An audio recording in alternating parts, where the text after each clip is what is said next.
코로나19 이후 더욱 대두되고 있는 것이 있죠. 바로 건강입니다. 그렇다면 사람들이 아팠을 때 가장 걱정하는 건 뭘까요? 암에 걸리면 병원비가 많이 나온다고 하는데 가족들에게 부담을 줄까 봐 걱정인 거죠. 최근 실업률이 크게 증가하면서 경제적 부담을 느끼는 사람들이 늘어나고 있는데요. 안 그래도 힘든데 혹여나 중증 질환에 걸려서 가족에게 짐이 될까 두려운 사람들. 그런데 사실 1,500 지원받았다는 것도 큰 돈이라고 사실은. 1,500만 원을 지원받았다? 대체 어떻게 지원받는 게 가능했던 걸까요? 자세한 사연을 듣기 위해 직접 찾아가 봤습니다. 어떤 중증 질환을 앓게 된 걸까요?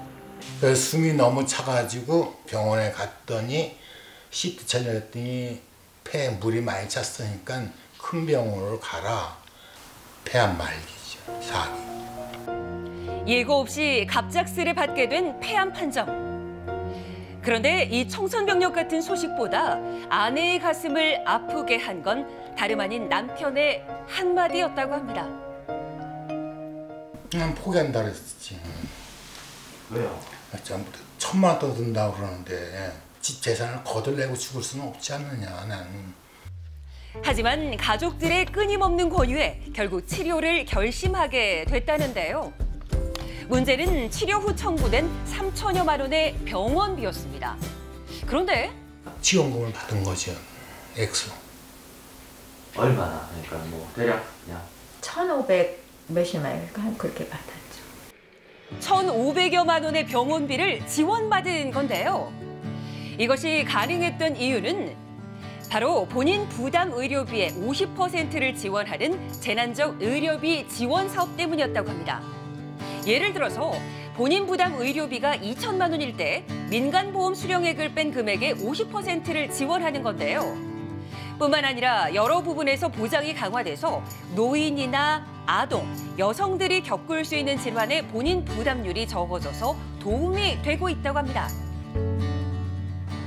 보장성 강화로 도움을 받았다는 또 다른 여성을 직접 만나봤는데요. 병명은 일형 당뇨, 평생 꾸준한 관리가 필요한 질병입니다. 중학교 4학년 때 일형 당뇨병을 진단받았고요. 그 청소년기 때 관리가 안 되면서 여러 합병증 등이 찾아오게 되었는데 합병증으로 망막 신경 손상부터 손끝에 신경 파괴, 결국 17살은 혼수 상태까지 겪었다는 유선홍 씨. 한 번 입원하는데 100만 원 가량을 쓰기도 했었고 정확히는 모르겠지만 1,000단위 정도의 비용이 들었던 것 같습니다. 그런데 최근엔 보장이 강화되면서 진료비 부담을 덜었습니다. 특징 미폐지 그런 게 사라지면서 검사라든지 진료에 대한 부담 그리고 진료비가 아예 자체적으로 줄어버렸고 일형 당뇨 환자에게 필수적으로 필요한 소모품들도 급여 품목 확대로 보장받을 수 있게 된 겁니다. 마지막으로 남기고 싶은 말이 있다는데요. 제도들을 모르기 때문에 혜택을 또 못 받고 있거든요. 몰래 이런 제도를 모르는 제도를 이제 홍보를 많이 해가지고 다 이 혜택을 여러 사람들이 받았으면 좋겠어요. 아픈 모두가 걱정 없이 치료받을 수 있는 세상이 하루빨리 오길 기원합니다.